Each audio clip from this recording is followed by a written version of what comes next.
para guru besar, teman sejawat sekalian, sebelum acara makan siang ada refreshing mengenai dispepsia pada anak ya. Mungkin istilah ini jarang-jarang dipakai. Oleh karena itu saya coba pada sesi ini untuk membicarakan apa yang disebut dengan dispepsia dan lain sebagainya. Saya mulai dari kasus ya. Jadi ada seorang anak laki-laki 12 tahun dengan mengeluh sakit perut. Jadi sudah 11 bulan. Ya, mungkin banyak ini yang datang ya. Jadi lokasinya di daerah kanan dan tengah dari abdomen. Dan tidak ada hubungannya dengan jenis makanan atau dengan buang air besar. Nah, ini datang ke tempat teman sejawat, kira-kira apa ini? Jadi kemudian biasanya datang pada pagi hari, jadi pagi hari dia sakit lagi. Dan biasanya, dan kumat yang terakhir adalah 4 jam yang lalu. Sering disertai mual ya, kemudian muntah ya dalam 1 minggu terakhir, serta ada bunyi perut ya, kerucuk gitu ya, kira-kira sehari sekali, dan tidak ada hubungannya dengan nyeri perutnya. Nah, kira-kira apa ini? Ada yang bisa menyimpulkan? Kalau belum ada, saya teruskan. Jadi dispepsia itu apa? Dispepsia itu adalah nyeri perut atau perut merasa tidak enak yang berpusat di perut bagian atas. Nah, gejala-gejala ini karakteristik adalah merupakan gejala dispepsia, di mana ada nyeri, ada tidak enak di perut bagian atas atau tengah dari perut atau di abdomen ya.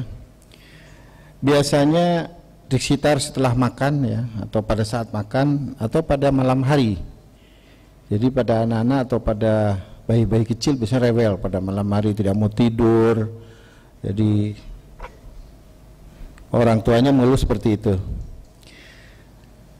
Nah, ketidaknyamanan ini bisa berupa rasa penuh ya, perutnya penuh setelah makan, atau merasa kenyang terus ya, kembung ya, kemudian mual-mual ya, seperti mau muntah, atau bersendawa yang sering, belching, bersendawa ya, atau merasa mau muntah ya, bahkan muntah atau regurgitasi, tidak mau makan dan menolak makan. Ini masalah yang sering terjadi pada anak-anak. Dispepsia ini memang paling banyak gejalanya adalah merasa penuh. Jadi kalau ada anak-anak sudah tidak mau makan, perutnya merasa penuh, kenyang begitu, jangan diabaikan. Ini sudah mulai terjadi gejala dispepsia ya. Jadi secara presentasi gejala penuh ini memang mendominasi penyakit dispepsia. Nah, gejala-gejala ini ada hubungannya dengan penyakit organik atau penyakit fungsional. Jadi selalu sakit perut itu ada dua, yaitu apakah ada kelainan organik atau kelainan fungsional. Nah, apa saja yang ada hubungannya dengan kelainan organik ya? Biasanya kalau kelainan organik terjadi pada anak-anak dengan umur di bawah 5 tahun ya. Dan biasanya ada panas, ada berat badan yang tidak naik ya, atau ya kadang-kadang naik, kadang-kadang tidak. Jadi pertumbuhannya slow atau lambat ya, gagal tumbuh sudah termasuk gagal tumbuh. Kadang-kadang ia muntah bilus atau non bilus ya, jadi warnanya kuning atau tidak ya, atau bahkan disertai darah ya. Ini sudah mengarah ke arah organik, jadi ada alat-alat yang tidak beres ya, mesti ada sakit ya. Dan rasa sakit ini sering terjadi pada malam hari sehingga anak sering bangun mendadak dan merasa sakit ya. Bisa ditransfer ke belakang atau di bawah skapula biasanya, tetapi anak-anak sulit ya untuk dimintai sakit tidak sini. Kalau sudah takut sama dokternya bilang tidak terus, tidak. Tetapi kalau sudah suka sama dokternya semuanya bilang sakit, ini sakit ya. Ya, jadi pengalaman saya ada yang seperti itu sampai dependen sama dokter karena masalah dengan orang tuanya, dia tidak mau pulang, maunya di rumah sakit terus, sehingga meskipun sudah sembuh dia bilang sakit. Jadi kalau dokternya visite sakit, tapi kalau dokternya sudah pulang lari-lari ya, seperti itu ya. Dan bisa sampai ke bahu serta lengan.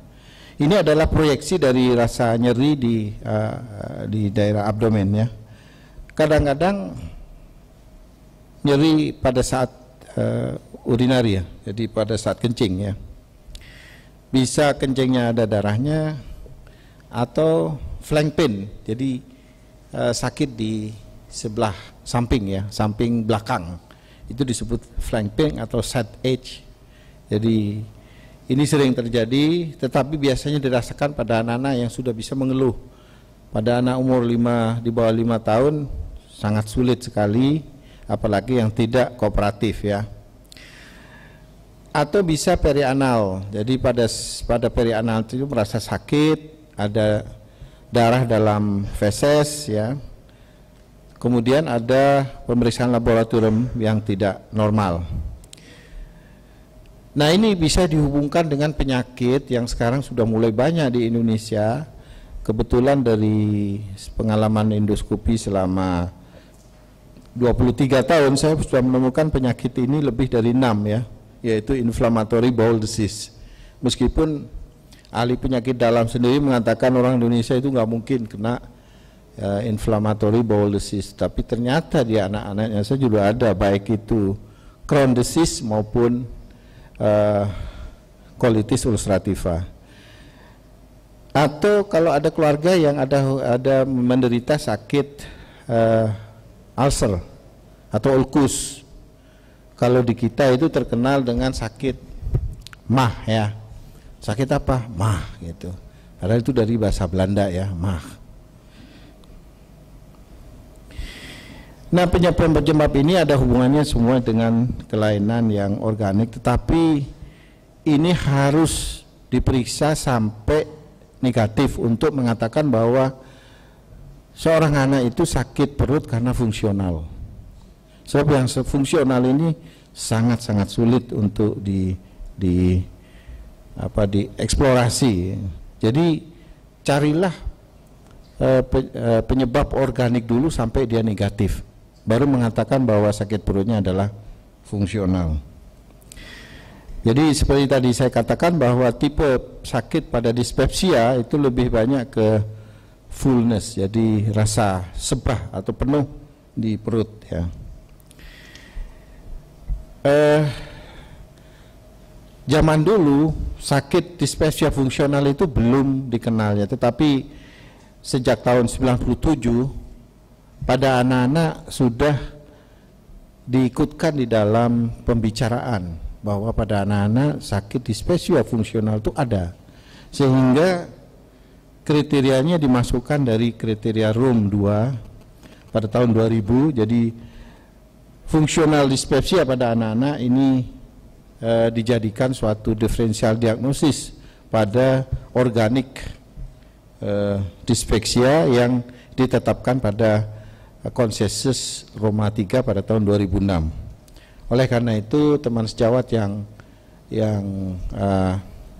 lulusnya sudah lama seperti saya ini tidak mengenal dulu dispepsia pada anak-anak, karena memang konsensus ini baru dicanangkan pada tahun 2006. Definisinya adalah suatu nyeri pada perut atas ya, yang persisten, jadi terus menerus.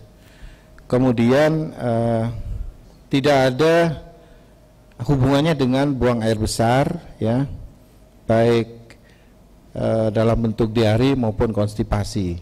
Ini disebut dengan dispepsia. Ada juga sakit perut yang ada hubungannya dengan buang air besar. Jadi sebelum buang air besar, sudah buang air besar, atau kadang-kadang di antaranya, nah ini disebut dengan IBS, Inflammatory Bowel Syndrome, bukan IBD ya, bukan inflamasi, Irritable Bowel Syndrome. Kalau IBD, Inflammatory Bowel Disease, itu yang ada hubungannya dengan buang air besar. Sedangkan pada dispepsia itu tidak ada hubungannya dengan proses defekasi. Kemudian yang dispepsia fungsional itu tidak ada penyakit organik yang terbukti, yang dibuktikan dengan beberapa pemeriksaan diagnostik ya.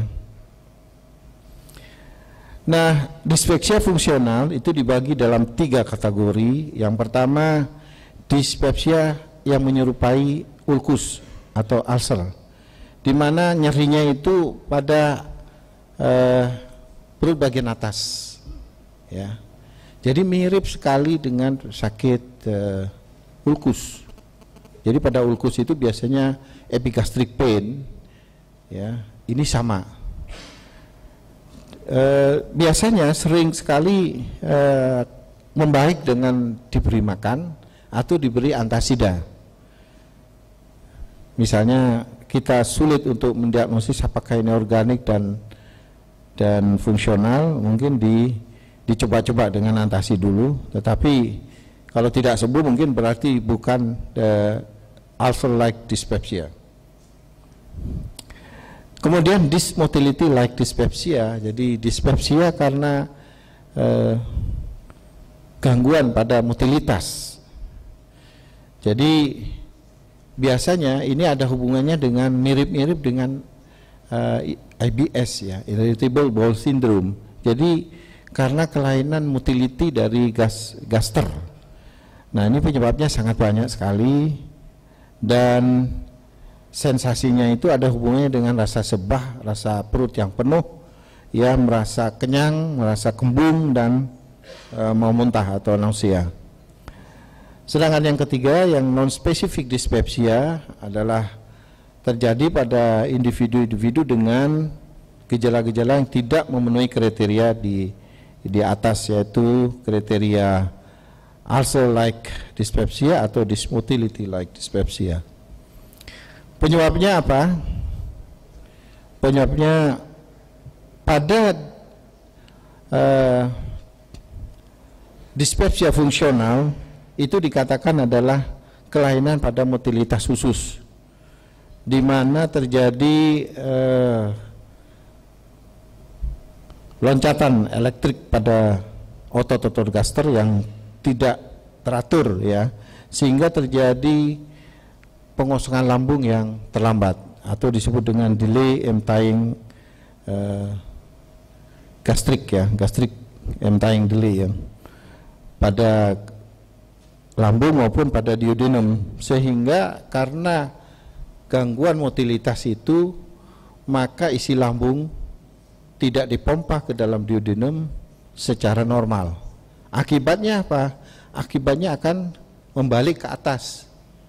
Jadi akan reflux, seperti reflux ya. Oleh karena itu salah satu tandanya ini akan merasa penuh karena lambungnya itu isinya tidak turun ke bawah. Jadi ini penyebab dari dispepsia fungsional. Ini didukung oleh beberapa penelitian yang dilakukan oleh Heymans. Heymans ini adalah ahli gastrohepatologi anak di Amsterdam Medical Center yang baru tahun lalu pensiun, sering datang ke Jogja ya. Orangnya pendek tapi lincah sekali. Dia mengatakan bahwa dispepsia fungsional pada anak-anak itu didapatkan dari 39 pada 44 anak yang dia periksa. Jadi ini sangat terbukti bahwa dispepsia fungsional itu memang ada. Penelitian oleh Pinheiro Carrero, ya, jadi dari orang Spanyol, dia juga menemukan bahwa dispepsia fungsional ini disebabkan karena gangguan motilitas, yaitu aktivitas kalau electricity pada lambung itu terganggu sehingga motilitas dari lambung itu akan lebih lambat, ya. Kemudian gastric emptying time-nya, jadi waktu pengosongan lambung itu akan lambat dan isi lambung akan menetap di situ, bahkan bisa sampai kembali ke esofagus. Ini adalah tanda yang sangat penting yang merupakan patognomonis dari dispepsia fungsional. Oleh karena itu akan menyebabkan tekanan pada duodenum itu akan menjadi meningkat, sehingga akan makanan-makanan akan terbalik ke atas, ya. Bagaimana mendiagnosisnya? Seperti saya katakan tadi, dari anamnesis ini bisa dikorek, meskipun ini sulit sekali, harus ada kerjasama dengan orang tuanya. Karena selamat datang, ini ketua alumni.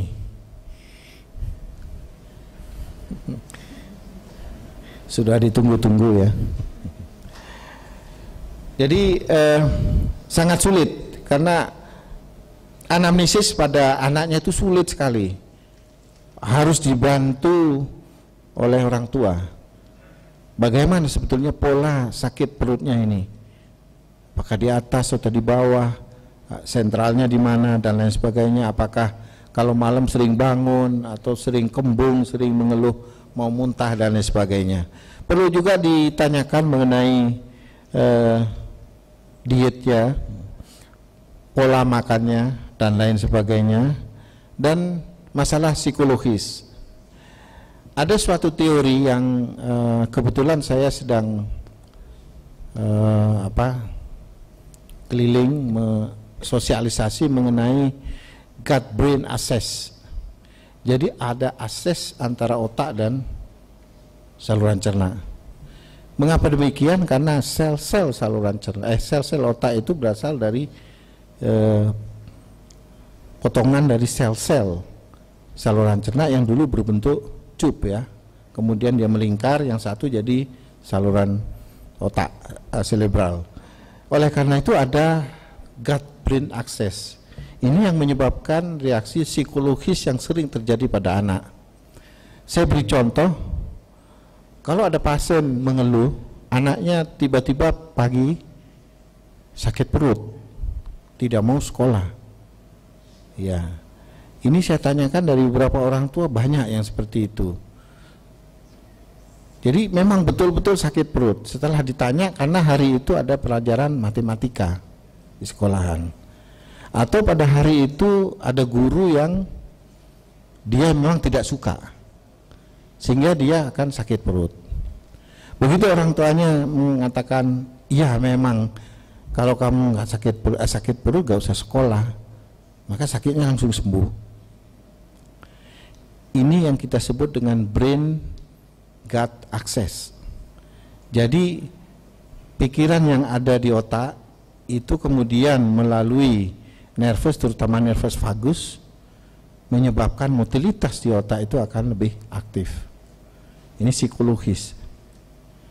Demikian juga di dalam saluran cerna itu ada microbiome yang mengeluarkan mediator-mediator, memacu mediator-mediator yang berpengaruh terhadap otak.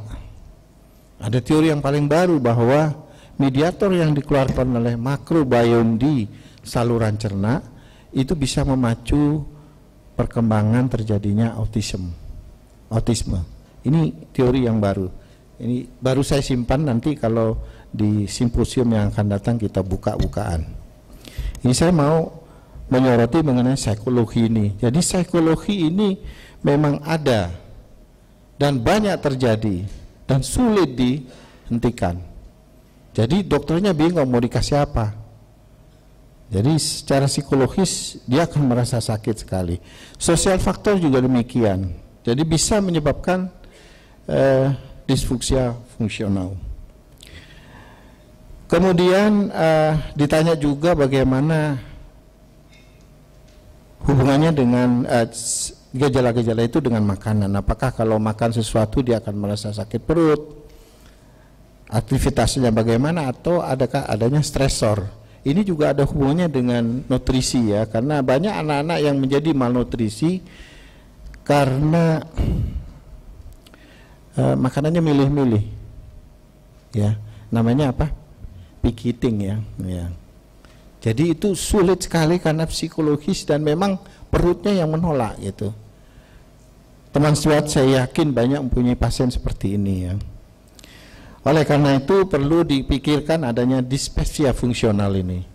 Memang dia sakit perut, bukan main-main. Jadi sehingga sakit perut ini harus diidentifikasi waktunya kapan, lokasinya gimana, intensitasnya bagaimana, kemudian karakter dari nyerinya bagaimana, apakah ada hubungannya dengan makan ya, aktivitas sehari-harinya, serta gambaran dari buang air besarnya.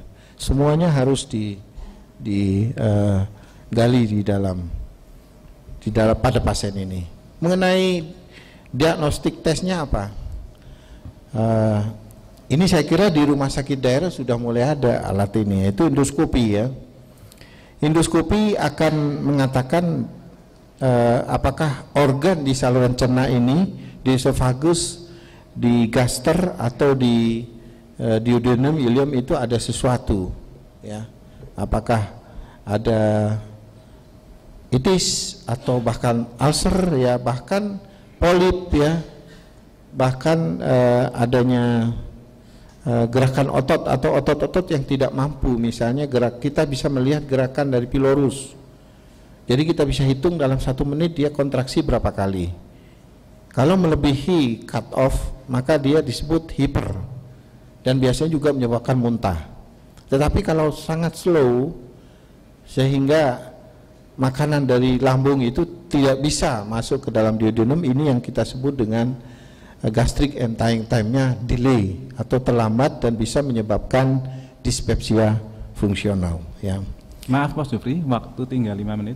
Berapa? 5 menit. 5 menit, oke. Okay. USG juga demikian. USG bisa untuk melihat organik. Manometri untuk mengukur motility. Sayangnya kita tidak punya ini ya. Alatnya memang masukkan katode ke otot-otot di saluran cerna. Kemudian dari anamnesis ini yang sangat penting untuk melihat apakah memang dia dispepsia fungsional. Pemeriksaan urin bisa diperiksa untuk melihat adanya gangguan organik ya, adanya reflux untuk mungkin diukur pH-metri. Jadi apakah dia ada reflux. Kemudian foto X-ray bagaimana bisa dilakukan untuk melihat adanya kelainan-kelainan kongenital ya, atau adanya inflamasi ya. Jadi sedangkan untuk motilitas biasanya dilakukan foto dengan barium paroral, barium mil, kemudian dilihat bagaimana dia pengosongan lambungnya. Kalau lemah berarti ada gangguan motilitas. Nah sekarang treatmentnya ini yang penting. Treatment jika didapatkan kelainan organik, tentunya organiknya harus disembuhkan ya. Kemudian kalau fungsional maka biasanya tujuannya hanya untuk mengurangi simptomatis ya. Makanan bagaimana disebutkan bahwa reduction atau pengurangan beberapa atau avoid ya, menghindari makanan yang pedas, yang berlemak, yang mengandung kopi ya dan sebagainya, ini bisa disampaikan. Pada kesempatan ini saya stressing bahwa pemakaian obat-obatan memang banyak, ada yang prokinetik ya, seperti misalnya Sisaprit. Saya stressing di sini adalah H2 blocker. H2 blocker ini masih sangat poten untuk menghentikan produksi asid meskipun dia bekerja pada masuknya pada sel-sel parietal. PPI sebaliknya pada exit dari asam lambungnya. Jadi H2 blocker masih sangat eksis dengan beberapa beberapa evidence bahwa di sini dispepsia pada anak-anak ranitidin masih memegang peranan penting. Oleh karena itu pemakaian ranitidin silahkan dipakai pada dispepsia fungsional untuk mengurangi rasa nyerinya. Ini adalah juga suatu meta-analisis bahwa H2 reseptor antagonis masih memegang peranan penting seperti ranitidin di dalam dispepsia. Yang terakhir yaitu pada penelitian yang dilakukan oleh Muller dari Jerman. Di sini efek dari ranitidin ya sangat poten di dalam mengurangi non-acid related symptom. Jadi yang ada hubungannya dengan acid related ya daripada yang non-acid. Oleh karena itu pada dispepsia fungsional maupun yang organik silahkan pada saat pertama kali Anda secara random atau secara blind itu berikan H2 blocker, H2 antagonis dulu untuk mengurangi asidnya. Sebagai kesimpulan bahwa dispepsia ini sebetulnya kalau digali ini sangat banyak ya. Mungkin sebagian pasien Anda setiap hari ada yang sakit dispepsia. Diagnosisnya tidak mudah ya. Dan ini akan menyebabkan pasien itu selalu mengeluh sampai kadang-kadang dokternya bosan. Ya, dikirim kemana-mana akhirnya datang ke sebagian gastrohepatologi di sini. Dan penyebabnya bisa juga organik dan bisa psikologis. Nah, di sini ranitidin masih mempunyai peranan yang penting di dalam mengurangi pain pada abdomen ini. Saya kira itu yang bisa saya sampaikan. Mudah-mudahan bisa memacu teman sejawat sekalian untuk menggali lebih dalam mengenai dispepsia. Terima kasih. Wassalamualaikum warahmatullahi wabarakatuh.